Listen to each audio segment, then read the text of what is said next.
Donald Trump had posted that all of the nuclear sites were absolutely obliterated. He declared an absolute success. He said that the damage to the nuclear sites were monumental.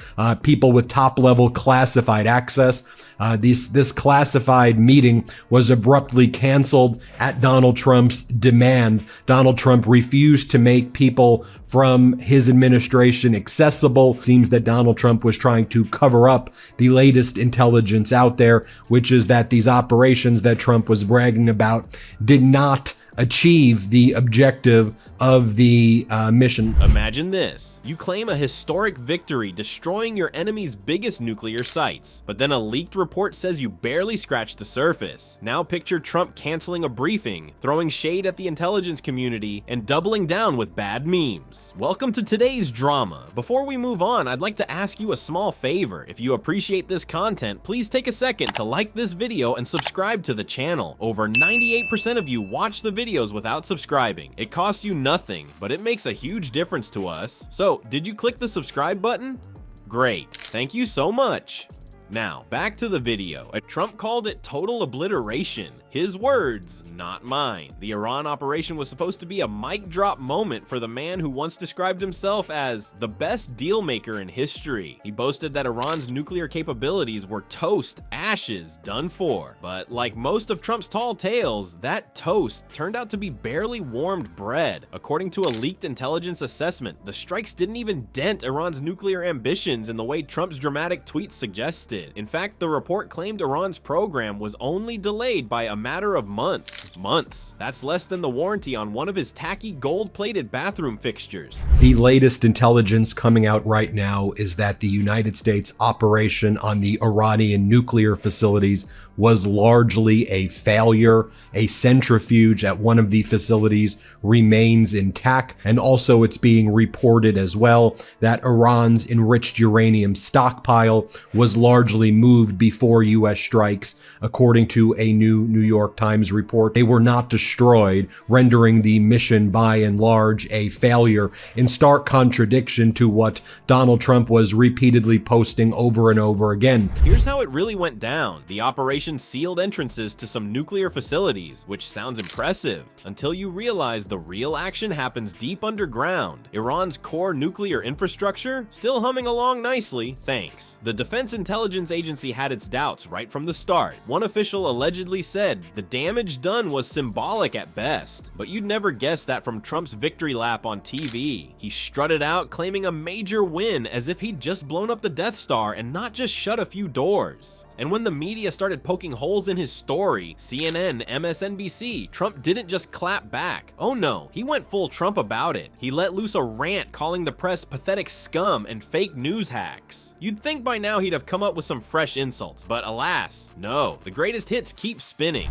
The U.S. military strikes on 3 of Iran's nuclear facilities last weekend did not destroy the core components of the country's nuclear program. So CNN dropped the exclusive early U.S. intel assessment, suggests that the strikes on Iran did not destroy nuclear sites. According to an early U.S. intelligence assessment that was described by 4 people briefed on it. The assessment, which has not been previously reported, was produced by the Defense Intelligence Agency, the Pentagon's intelligence arm. And then there's the fun part, the memes. True to character, Donnie plastered his social media with ridiculous artwork. There's him as a soldier, a cowboy, even George Washington in battle. Subtlety? Never heard of her. Meanwhile, the rest of us are left wondering why a man pushing 80 is doubling down with photoshops instead of, you know, hard evidence. When the dust settled, his claims about Iran started to look as shaky as one of his failed casinos. But if you think that's the end of the fiasco, hang tight. This obliteration narrative set off a chain reaction bigger than Trump's ego, leading of course to one very awkward canceled briefing. I think one of the reasons that this leaked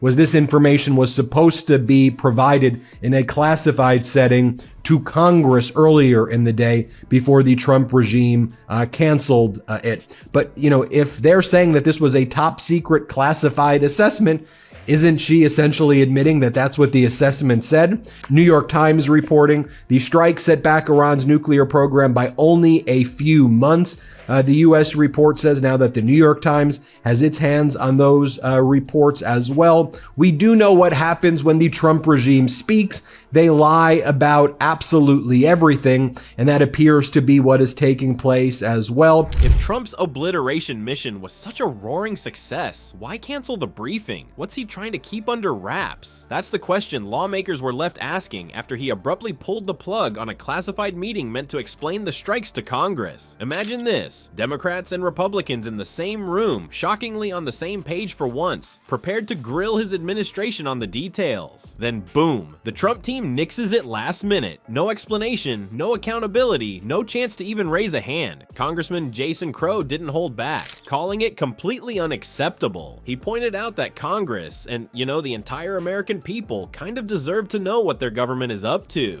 Meanwhile, Congressman Pat Ryan upped the ante, flat out accusing Trump of lying about the operation's so-called success. Ryan even brought receipts, pointing to that leaked intelligence assessment, the one which revealed the strikes only delayed Iran's nuclear program by a few measly months. Total destruction? Please. It's more like someone hitting snooze on a nuclear alarm clock. They say the campaign against Iran is not over and that strikes will almost certainly continue. Seems like the ceasefire that Donald Trump claimed existed, which we were telling you seemed to be BS as well, that is not being followed either. The latest data that we have from Israel's military chief of staff, no wonder Donald Trump's approval right now has sunk to 40%, his disapproval's at 50%. This is Trump's lowest approval from the Gallup poll.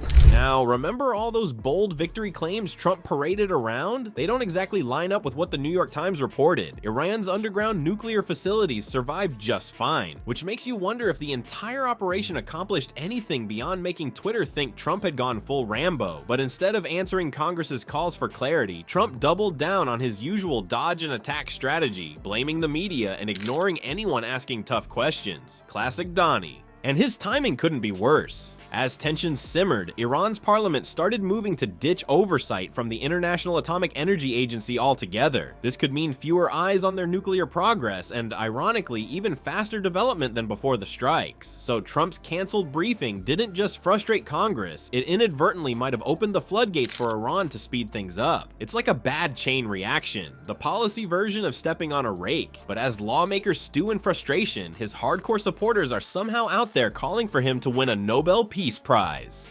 Surprised? Probably not. Just wait until you hear what else his fans are cooking up. Trump's so-called obliteration didn't obliterate much except public trust. The leaked intelligence exposed his strikes as a glorified band-aid on Iran's nuclear program, delaying it by just a few months. Add to that his meltdown over the leaks, calling the media scum and insulting intelligence officials as losers. And it's no wonder the public and Congress feel left in the dark. Canceling the bipartisan briefing was just the cherry on top of this disaster Sunday. So, does this leadership inspire trust or just non-stop chaos? Meanwhile, Trump's fans want him to win a Nobel Peace Prize, maybe after the booing stops.